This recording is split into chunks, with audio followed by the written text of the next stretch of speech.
call to order the regular meeting for City Council on October 28th, 2025. If you could please stand for a prayer and a pledge of allegiance by Ms. Sue Knight. As we bow our heads, do we remember that one remains us?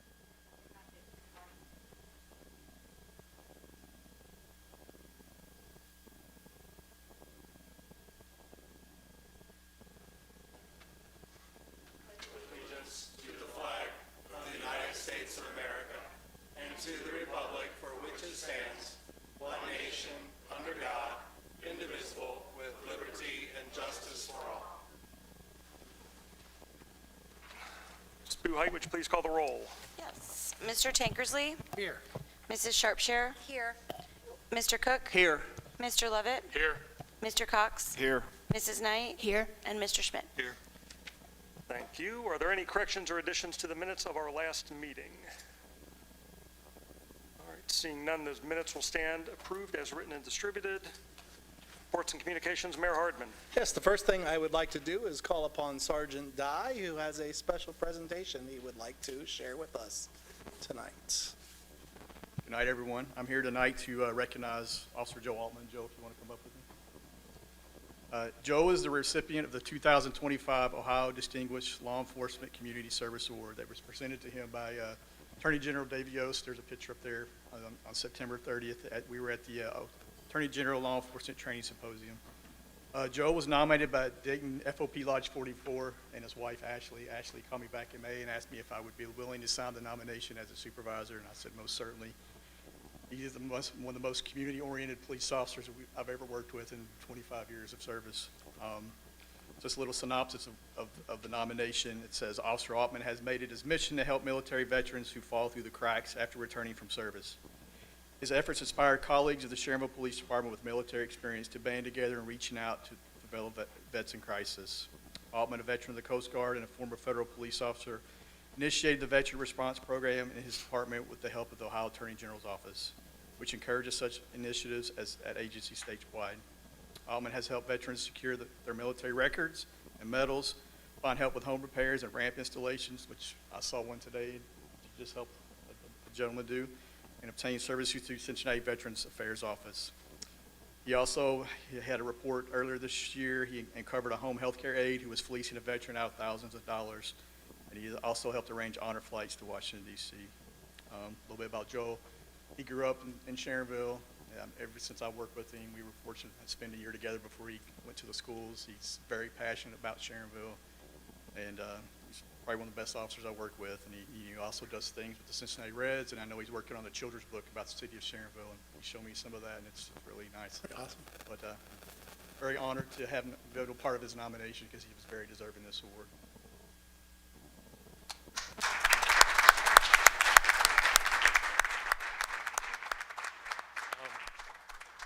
I just want to thank the city, all of you, Chief Nesbitt, obviously Sergeant Dye and other supervisors that aren't here, and everybody that's at the admin staff of the police department. You know, I grew up here as a little kid wanting to be a Sharonville police officer. It took me about 41 years to accomplish that, and I got sworn in about a week before my 41st birthday, so I just made it. You know, I had an interesting career up to, you know, when I started here. But I love this city. I always wanted to come back home. It took me a long time to do it. I never thought I would get that chance.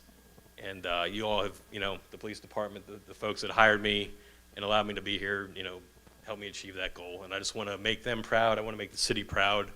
I do what I do. Some of the stuff they probably think must be out of my mind, some of the ideas I come up with, but they let me do a lot of the outreach and things that I'm very passionate about, and I am passionate about, you know, quite a bit when it comes to our city and doing the right things. So I also want to thank my wife, Ashley, who's here with our kids, and you know, she's put up with me for 25 years. So, you know, I hope to do more. There's always more to do. You know, I talked to Mr. Lippert on occasion with questions. Mr. Lucas helped get the new children's book that'll be out very soon. It should go to print here in the next, I guess probably this week or next week, whenever that gets taken care of. But that'll be fun for the new year coming, and it tells the history of our city and departments and the police and everything that goes on here. So that'll be fun. But again, thank you all. I just want to make you guys proud, make the city proud and its people, and thank you. Thank you.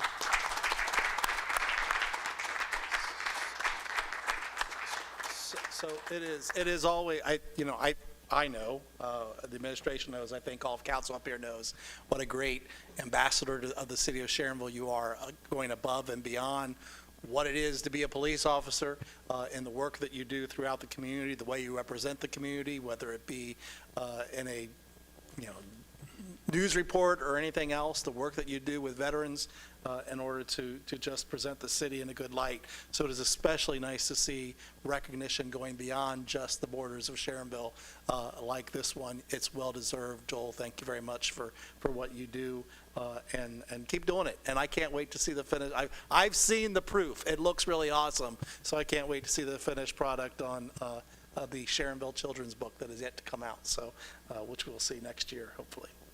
So thank you, congratulations, and thank you, Ashley and kids, for sharing his time with us, because I know it can't be easy, because he dedicates a lot of time here above and beyond just being a regular old employee. So thank you all for that, and we won't be offended if you walk out at some point in time either. So, but thank you all for coming.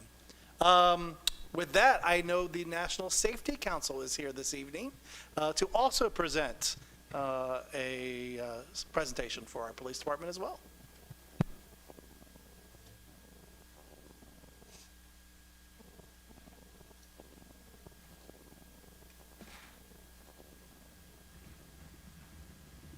I hate to have my back to the audience, so thank you. All right, sure.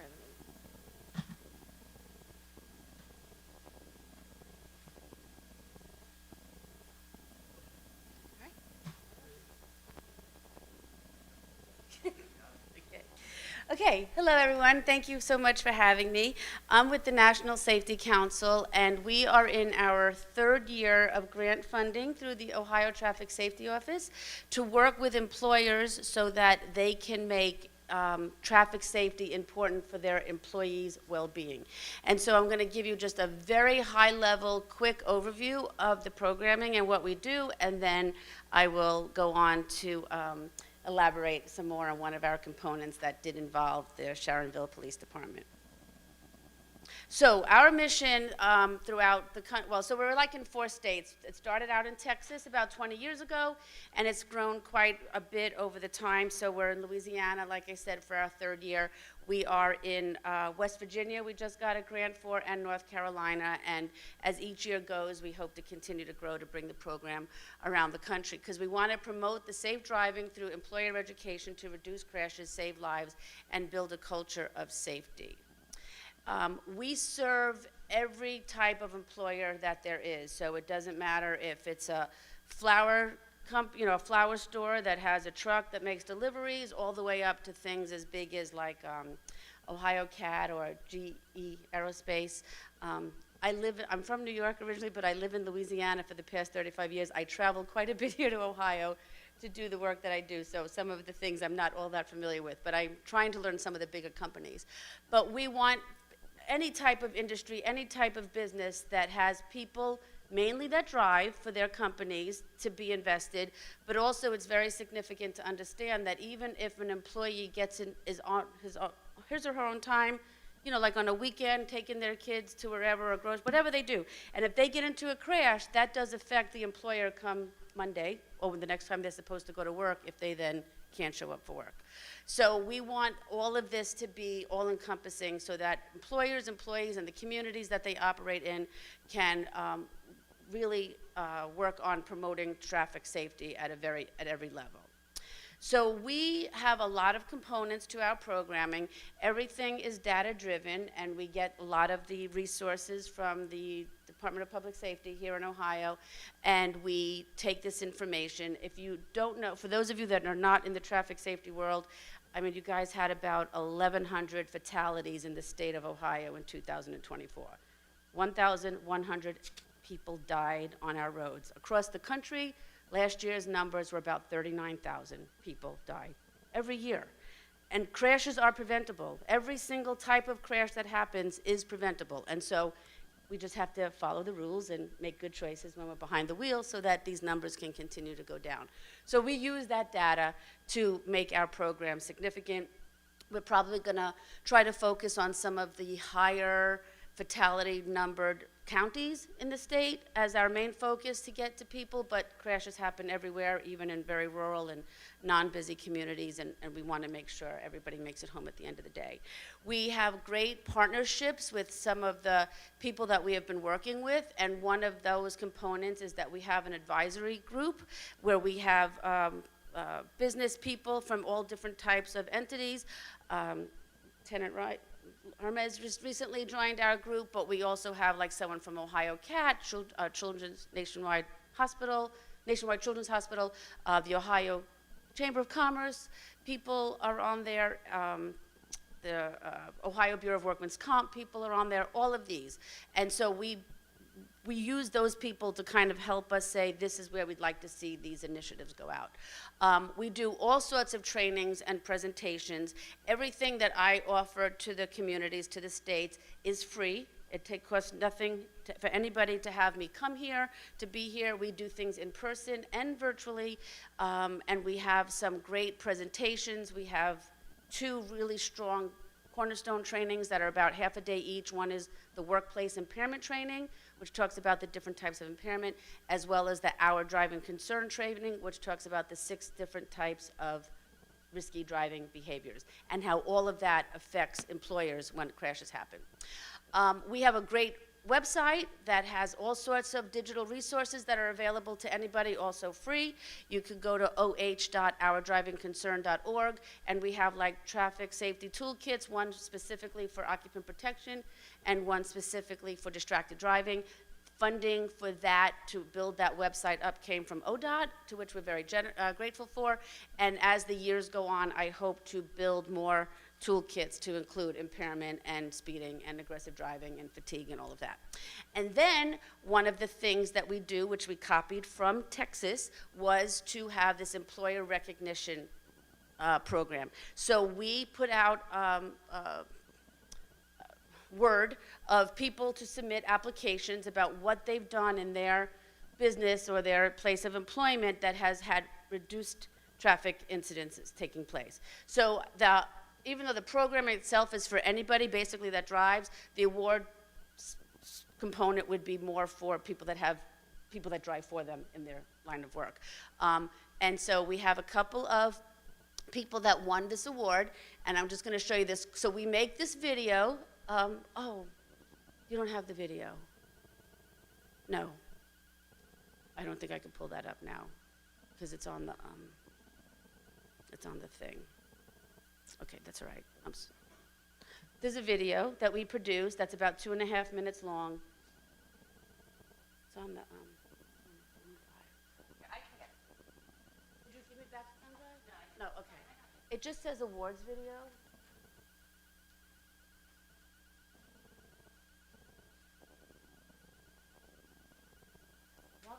While they're looking for that, I will read to you some of what was submitted in order for the Sharonville TV to receive their award. In 2024, the City of Sharonville Police Department required that nearly every road patrol employee, regardless of their tenure, to attend driver's training at the Ohio Police Officers Training Academy. Whether they were new hires or longstanding members of the department, all were included. The police department invested thousands of dollars to ensure officers received this training, with some attending a one-day course and others completing a more comprehensive 3-day program. This was in keeping with one of the department's core values, such as an organization that prioritizes safety creates an environment where employees feel valued and protected. Would be in back in there, under National Safety Council, under PowerPoint presentations, and it would be awards video right there. You see, scroll down, right there.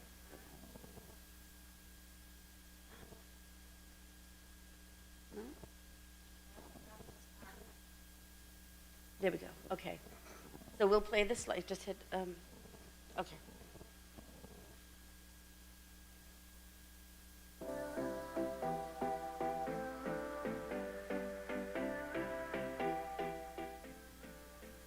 Today, I'm thrilled to share that we've selected 3 outstanding employers to recognize in the inaugural presentation of the Ohio Traffic Safety Awards.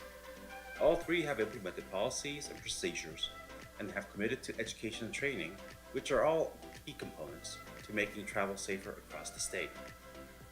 These three organizations have effectively set the gold standard, and in fact, they're leading the way on the way to Road to Zero. Zero crashes, zero injuries, and zero fatalities. Now let's meet the winners, each recognized for distinguished excellence in traffic safety.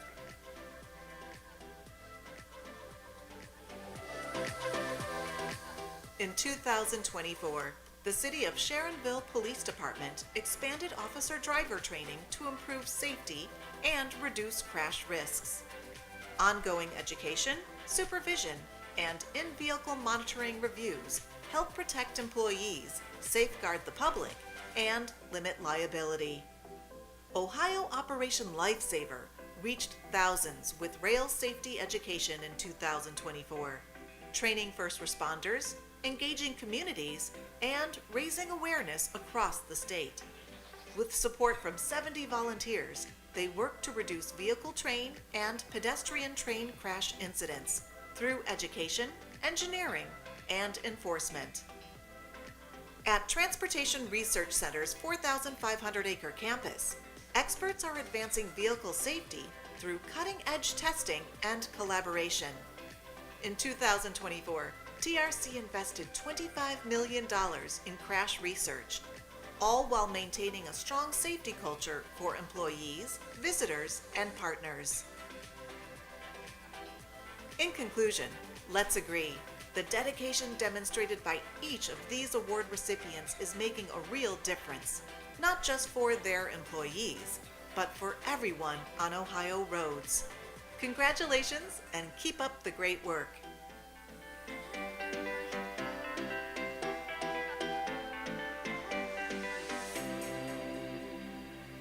Do I just hit escape? I'm trying not to make you get up again, I'm sorry. So that video, now, a copy of that video now belongs to the Sharonville Police Department, as well as Operation Lifesaver, as well as the Transportation Research Center. And they have that for, obviously, to a feather in their cap that they could share as well, thank you, as well as a great recruitment tool, right? If they want to make people come to work for them, they could say, look at the great things that we do, and things along those lines. So, we came in the first week of September to meet all of the people. We did a little road show through the state of Ohio, and we presented to Sharonville PD the Excellence in Traffic Safety Award for 2025, and it was really quite an honor. And I'm so happy that I kind of get to do it again, and thank you. Quite an honor. Yeah, it's really nice. And so our submission application thing is open now. So if you work at businesses where you think that you could show the great things that your company has done to reduce traffic incidents, please feel free to submit. I will share that information. But what can each of you do to help, right? So all of you go to work. So my goal is that you would maybe connect me to your HR person or your safety manager. We have the cornerstone trainings that I mentioned that are done both virtually, there's national virtual ones done, and then of course I could do them individually, but we have the WIT training on November 13th, and the Our Driving Concern will take place in January. There's the resources that I mentioned on the website. Please feel free to utilize them. You could print, you could take any of that and use it at your place of business that works for you. And don't forget to submit an application for recognition for your place of employment. So we could make that video on our website for everyone to share as well. So this is what the flyer on the left side looks like in order to submit your application to say, my company has done great things. And then I also have a flyer, which I'm happy to share, to go out that has the link to all of our resources that we have to offer. So thank you for being champions for safe driving and protecting the lives of your employees and your families and the communities at large here in Ohio. And here is my contact information, and I very much appreciate your time for letting me come up here and share this information. Thank you, and congratulations to you. You want me to put this back in your, We can if you'd like to. That wouldn't be a bad idea if they want to. So since I see that Officer Altman is still here and you are here, before we move that back, Terry, why don't I think Mr. Coulter suggested maybe we take a couple of minutes to allow some folks to take some pictures if they want before they head out, and with their certificates and the like, and then we will get back on with the rest of our meeting. You're going to come up front here and hold your awards. A couple quick pictures. Yes.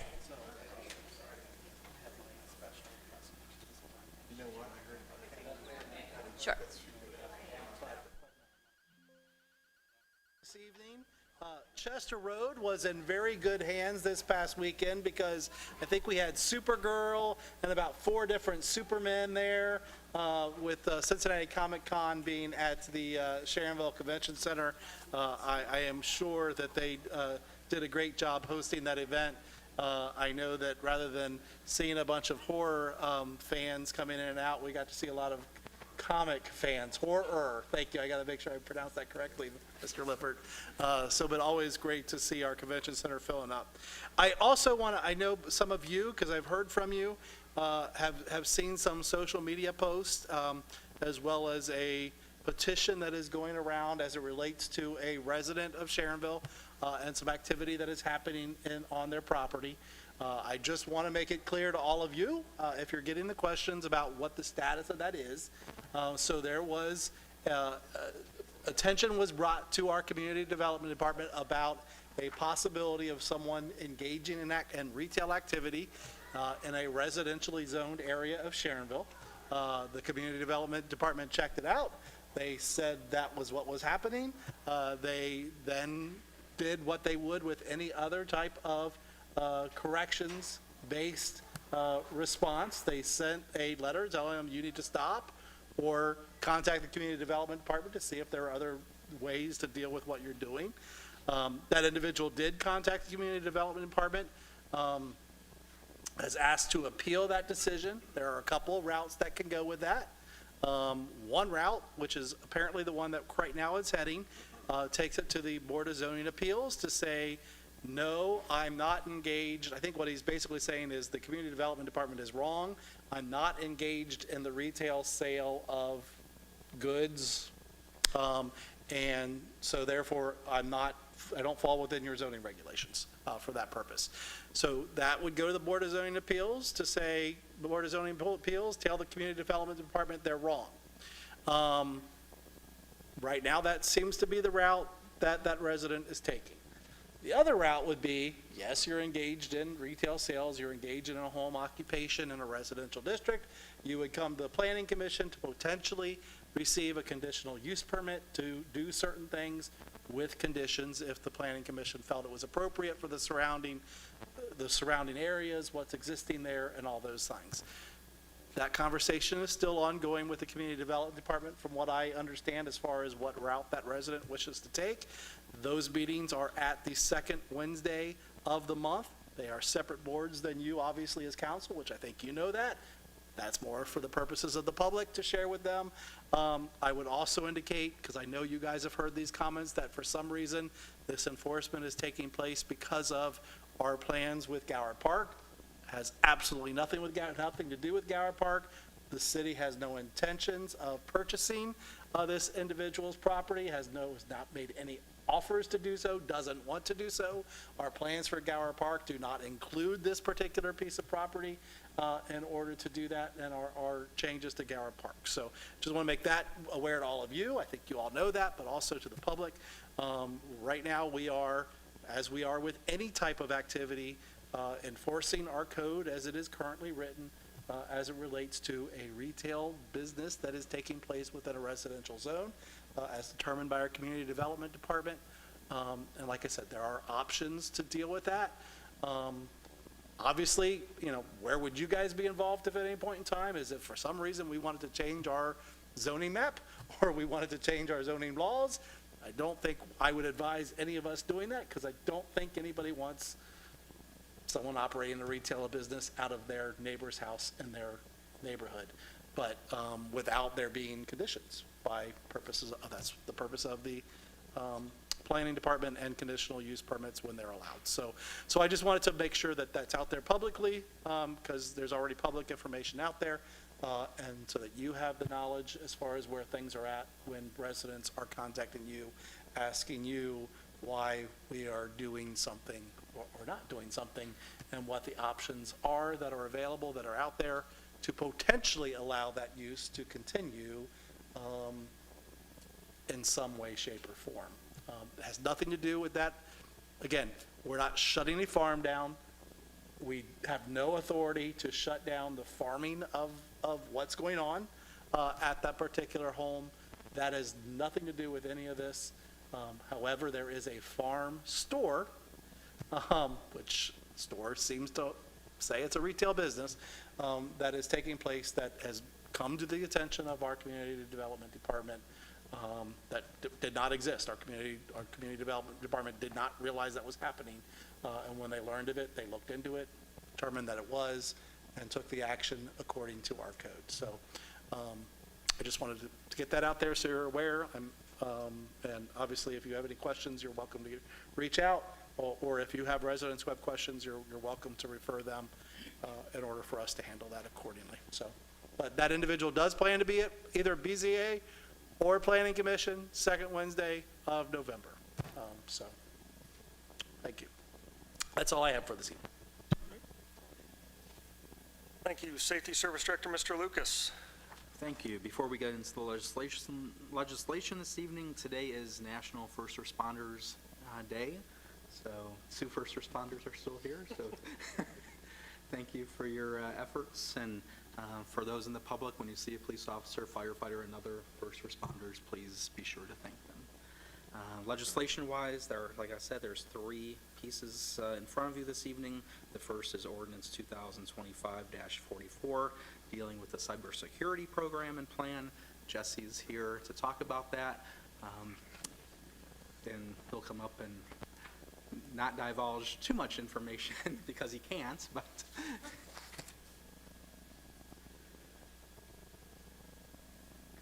Good evening.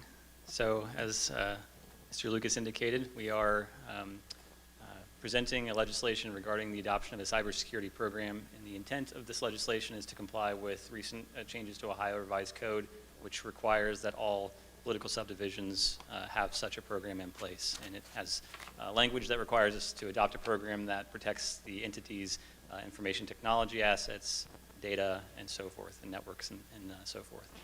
So we have developed a program that meets the frameworks and the requirements that the revised code recommends, and this ordinance is to formally adopt that.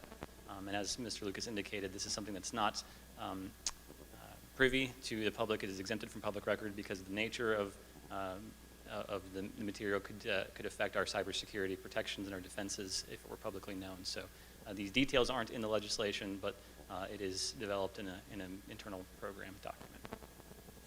Any questions about this program or legislation? Thank you. Thank you all. Okay, Ordinance 2025-46 is a request to dispose of a Ford Fusion, a 2014 that we have here at City Hall. The fire department, we would like to repurpose one that the fire department no longer needs. It's a 2015, but more importantly, it has 50,000 less miles on it and is in much better condition. So if council gives us the authority to dispose of the 2014, we will start using the 2015. And then last, John Creech is here to talk about Resolution 2025-R13.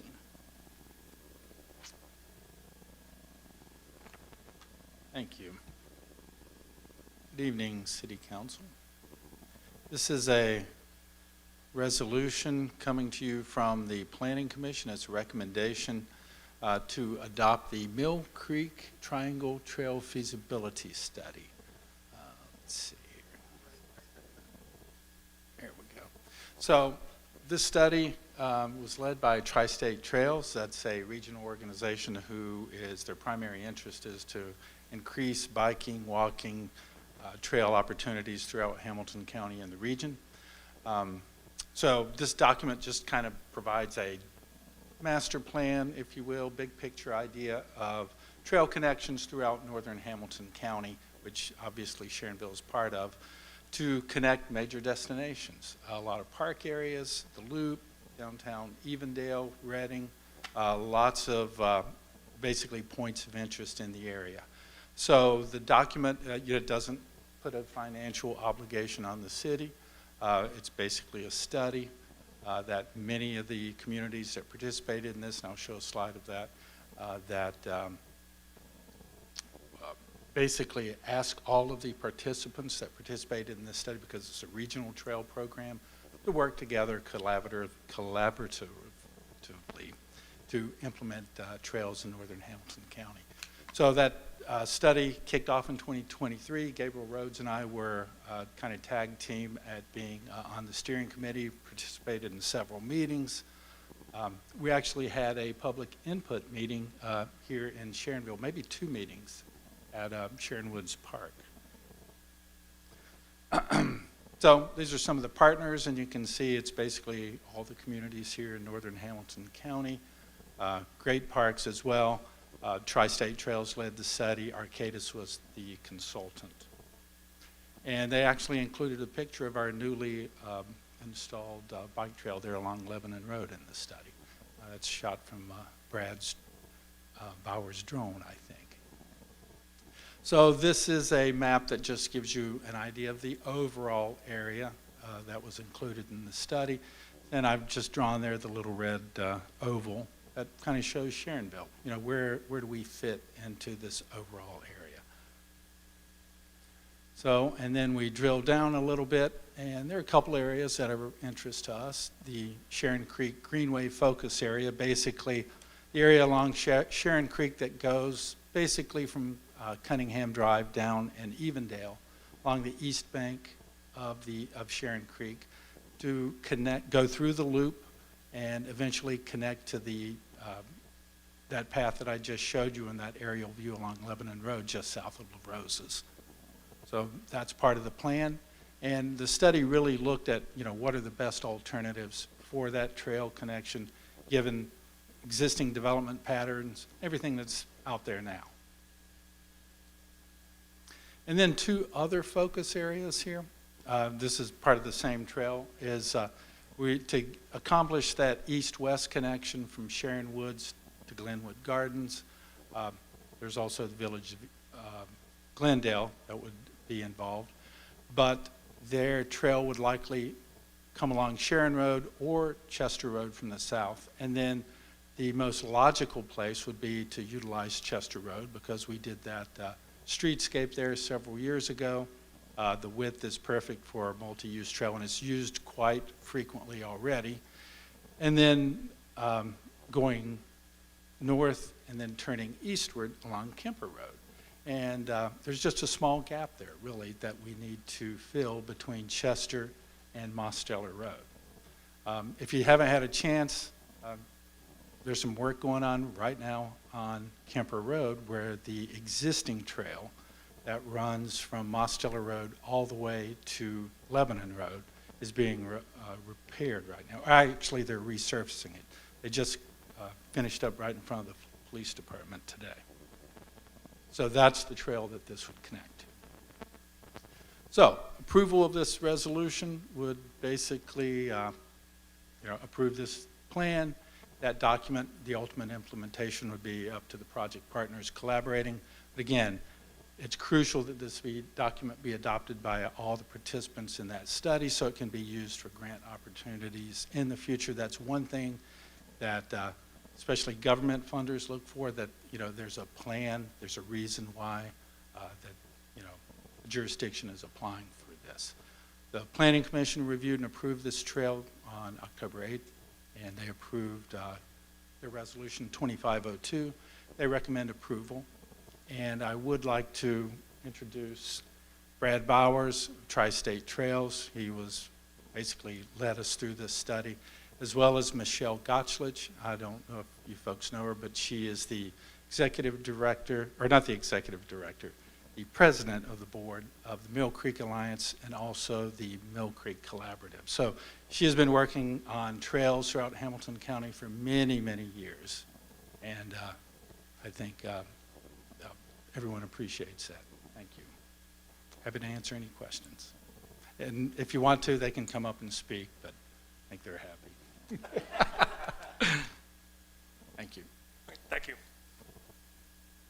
Unless there's questions for me, that's it this evening. All right, seeing none, thank you.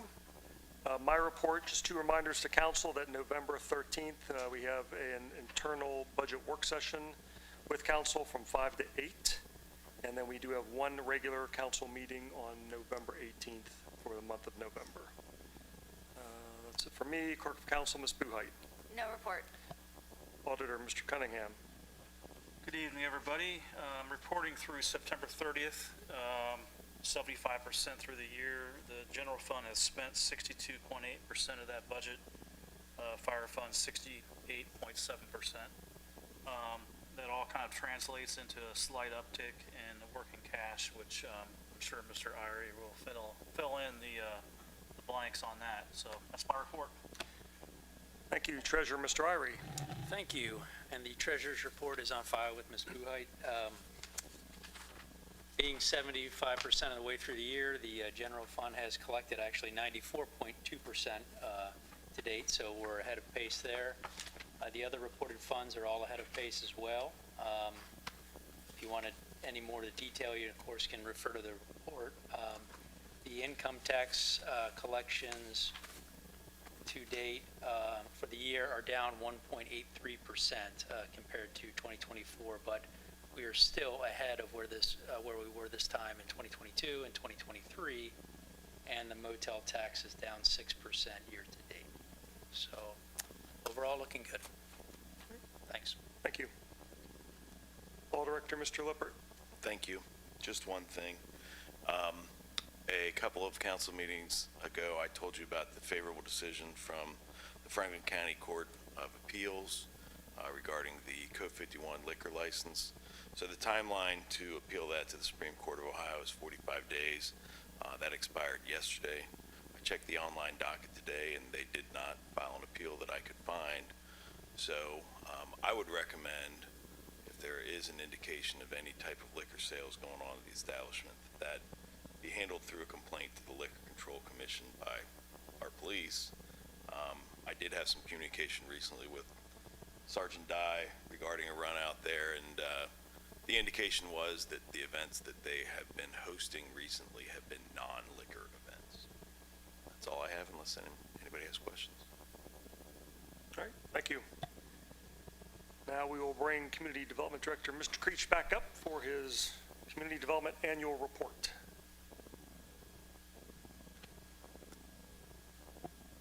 Thank you again.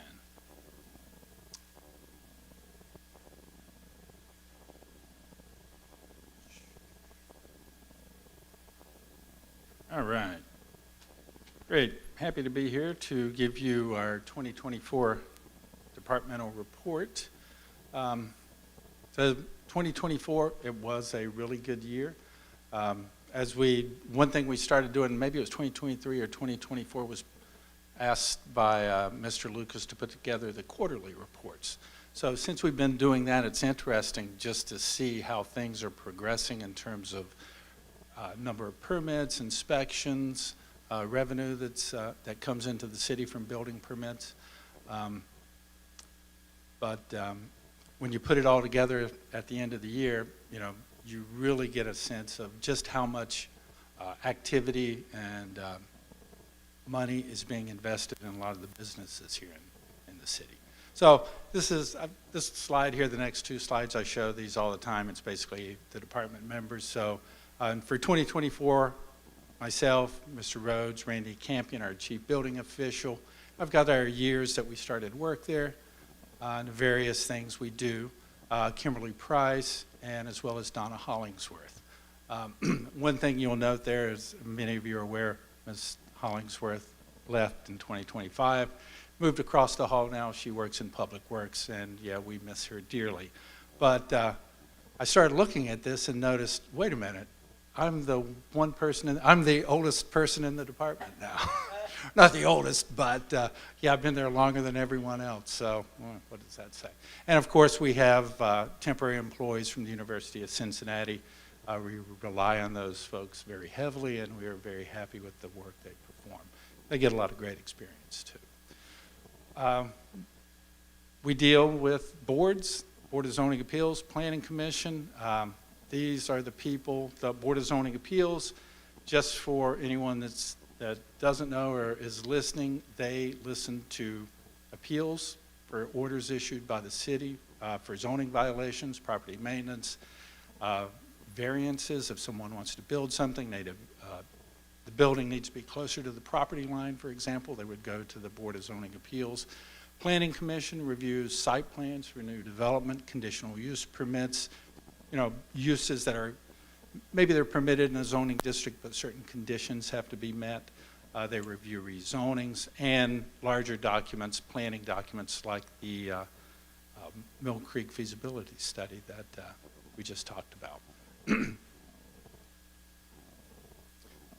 Board of Zoning Appeals and Planning Commission, they did have a busy year. In 2024, 31 cases came to the BZA, 12 meetings. They met every single month. And part of that, we have the either Gabriel or the co-op send out letters to all of the adjacent property owners, letting them know of the meeting, and oftentimes taking phone calls and answering questions from those people because they got a notification in the mail. Planning Commission had 19 cases, new developments. They met every month, 2024, as well as sent out 153 notification letters. Moving on to the building and electric permit activity. That is huge. That is basically what we do and we spend a lot of time with. Everyone in the office, even though we all do different things, we all fall back and we all know how to take calls, schedule inspections, process payments, anything to do with building permits. So this little chart here, or this information here basically shows you 2024 total investment in the city. You can see we're up to $66 million. That's over 10 million of what it was in 2023. Permit revenue, 445,000. So you see there, it went down. So there was a lot of investment in buildings and properties and whatnot, but maybe some of that stuff wasn't actually something you needed a permit for. It could be equipment that you simply plug into a wall. But a lot of that, all that information comes through our office. 362 inspections, 362 building permits, 500 inspections, 71 electric permits issued, and about 40,000 in revenue for that. On the residential side, actually went up, 3.2 million of total investment. So that's a lot of work going on. This isn't new homes. We only had maybe one last year, but these are people putting money into their homes, whether it's a new roof, furnaces, HVAC, or a total remodel.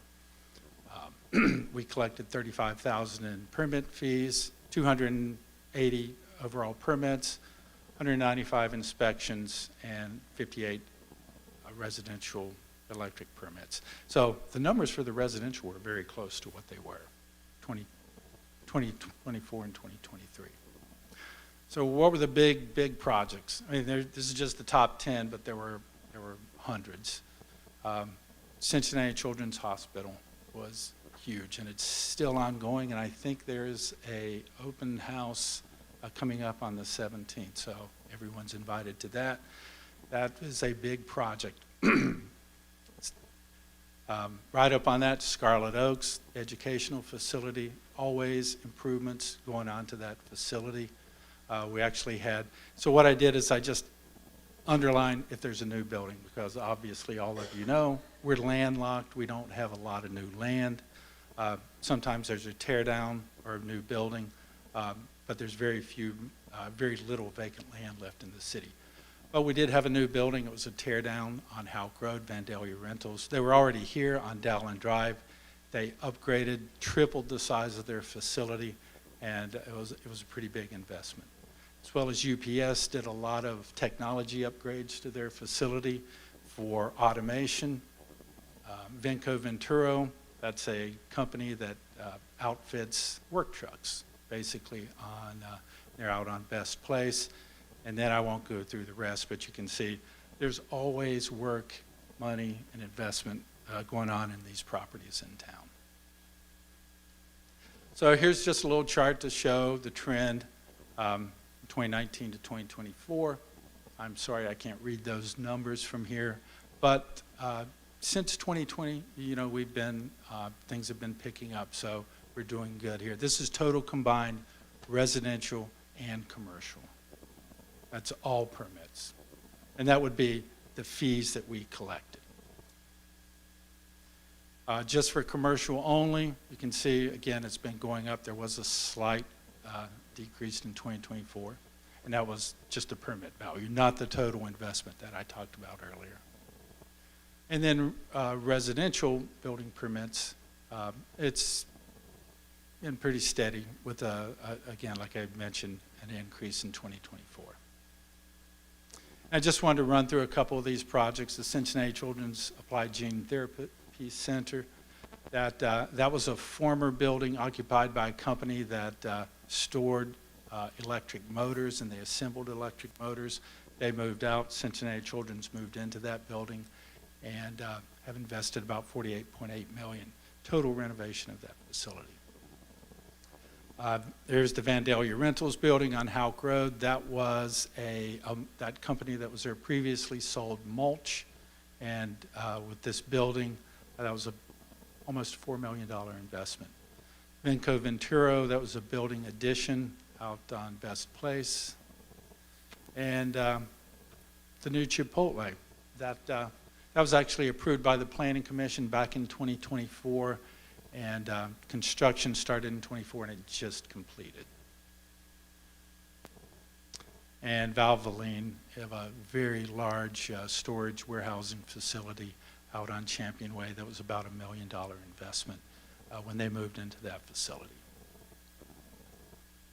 And Ryder Truck Rental on Commodity Drive. Lots of transportation-oriented businesses in that area. And did want to point this out, Live Smart.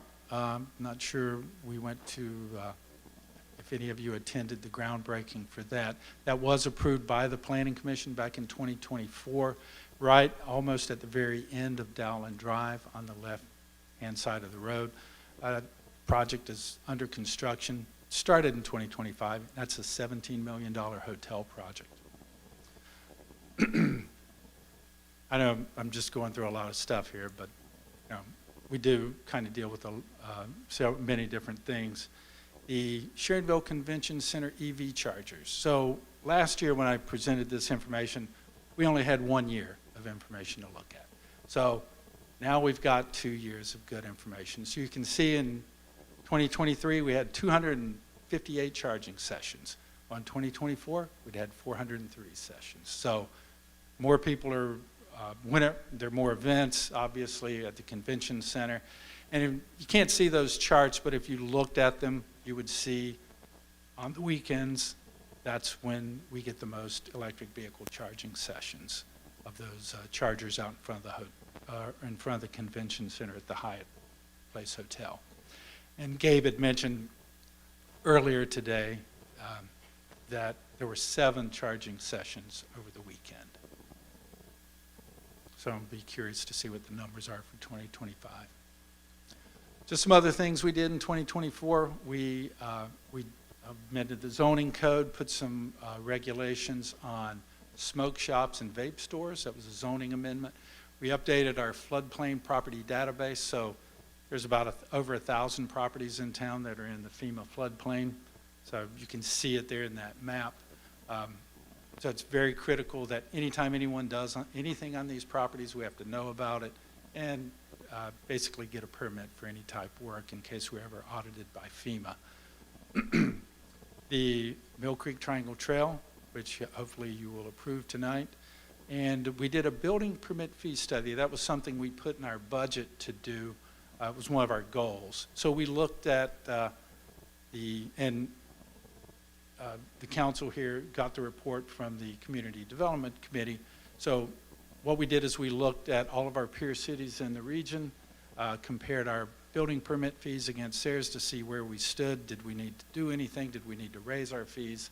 And what we discovered was Our fees are on par with everyone else, but from a workability standpoint, our fees are a lot easier for an architect or a builder or a contractor to figure out than a lot of the other codes. So our recommendation to the committee and to city council was leave the fees just the way they are. So,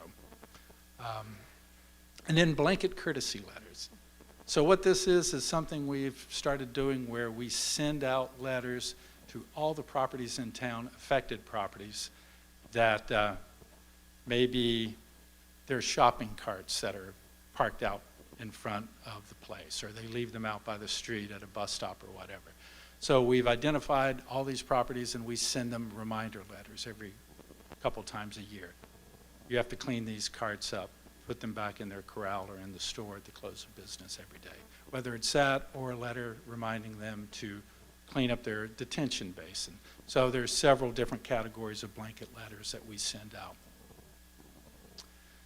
Code enforcement 2024. So that's about on par with 2023. You can see there 600 or 708 cases versus 699. I've just kind of broken out about what the cases are, whether general violations of our code, property maintenance, which is the International Property Maintenance Code, zoning code violations, or high grass and weeds, which you're aware we have a separate ordinance for that. And then just, what are these cases if you drill down? There were inoperable vehicles, and those could be, abandoned on the driveway or on anywhere on private property. Construction without permits, parking in unimproved areas, a lot of times that's parking in the front yard of grass, utility trailers, some type of trailer in a driveway in front of a property, or accumulation of trash and rubbish. So that is our report for 2024. Be happy to answer any questions, and we appreciate City Council's support. That's a lot of great news and a lot of great work by your department. Sheriff? Thank you for your presentation. That was quite enlightening. Just a quick question about the EV chargers at the convention center. Do we make money on that? Yes, we do. Okay. Yep. We charge 20 cents per kilowatt hour, which a typical charging session, if someone's there for maybe 7 hours, it's about $8, $8 to $9. Tonight?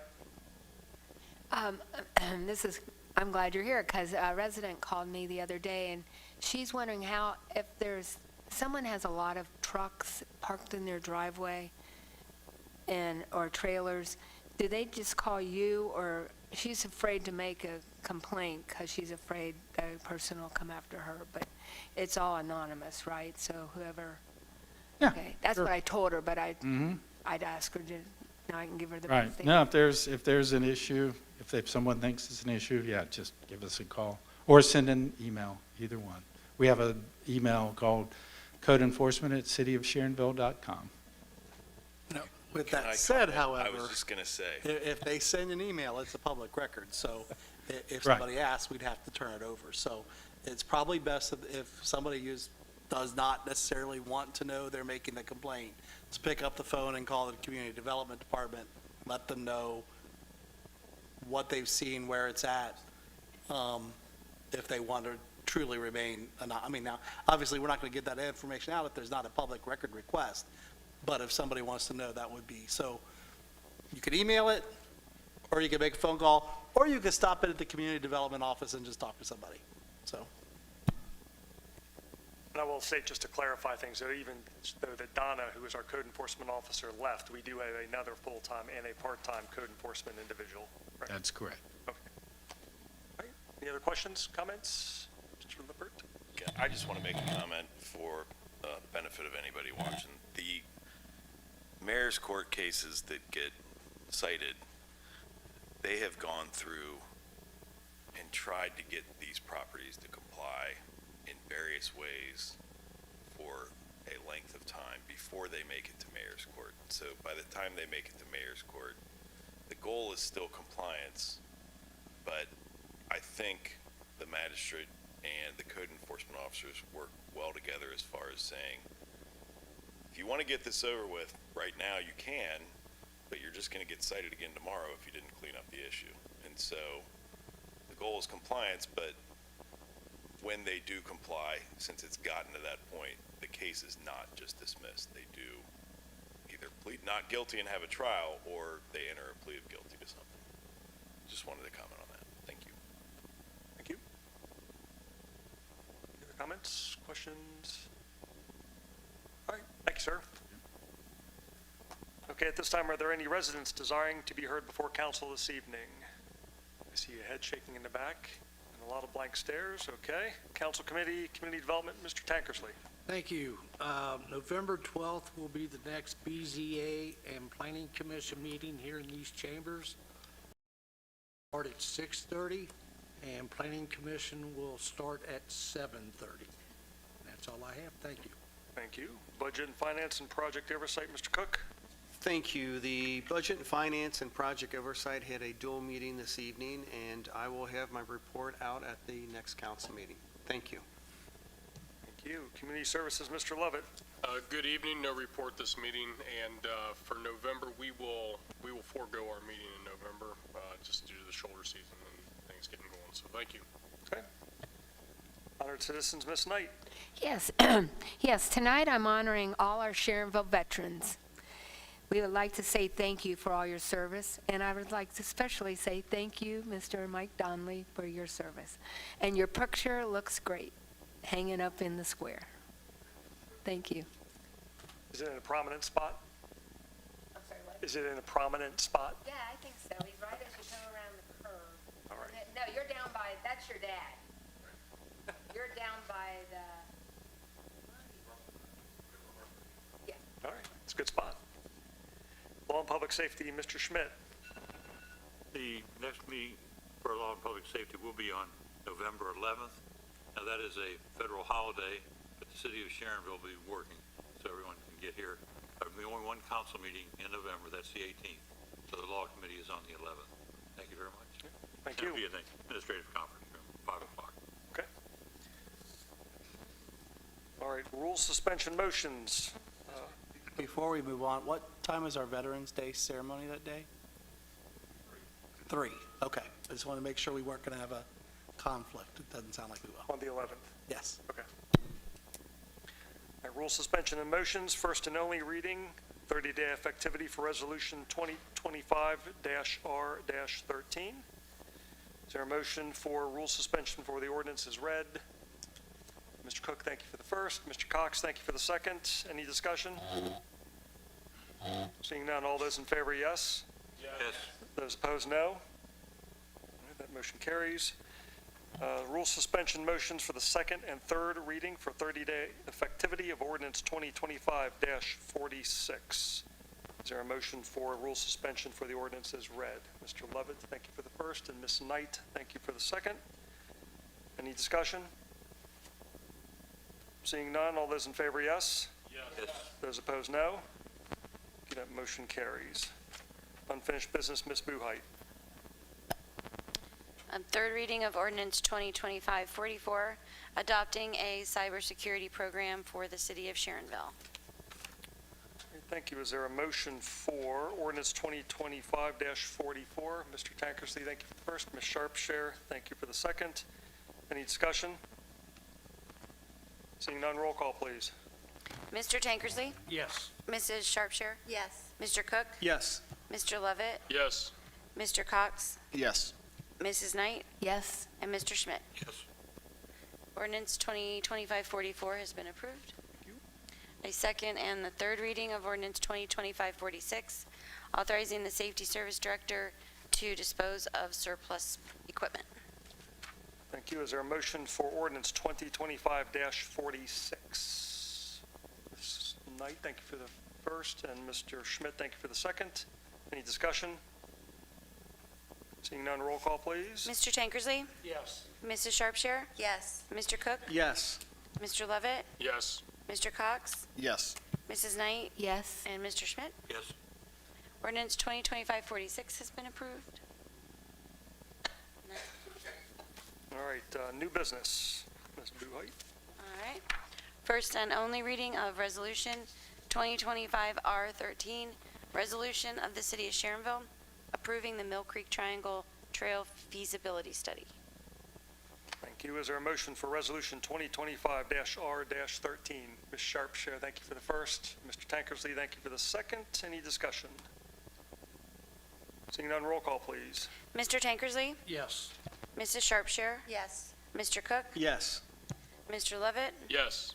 Mr. Cox? Yes. Mrs. Knight? Yes. And Mr. Schmidt? Yes. Resolution 2025-R13 has been approved. Thank you. And at this time, are there any residents desiring to be heard before council this evening? Your last opportunity. Then we'll jump at once. Okay, seeing none. Are there other matters to be heard before council this evening? Ms. Knight. Yes, I'd just like to share, at our seniors meeting Monday, we celebrated Halloween by dressing up as the 70s. And I just wanted to let you know that Elvis did make an appearance, and he sounded great. Thank you. Thank you. Other matters? All right, seeing none, do I have a motion for adjournment? Mr. Tankersley, thank you for the first. Mr. Cook, thank you for the second. All those in favor, yes? Yes. Those opposed, no? All right, thank you. We are adjourned.